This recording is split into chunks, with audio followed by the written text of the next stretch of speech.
Hey there, Larry Milligan. Just a quick video about the Model S and X $700 yoke retrofit that Tesla is offering these days. I had mine done today. It's a 2022 standard Model S. Mobile service came out, took about 30 to 40 minutes, including uploading a steering wheel module update or something they had to do to update that.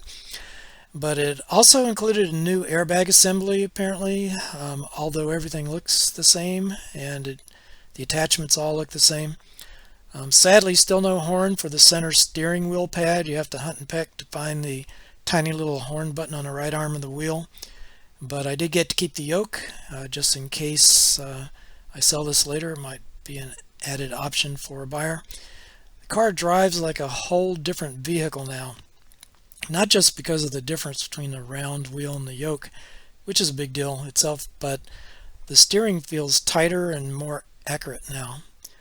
Before, the yoke felt a tad numb and it would drift very slightly when driving straight, but not anymore.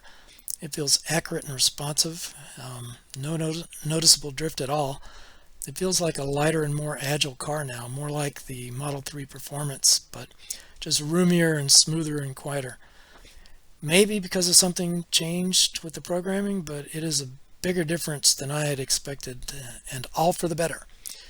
I also find it easier to access the buttons on the wheel for turn signals and stuff. I thought it would be more difficult, but for me it actually seems slightly better.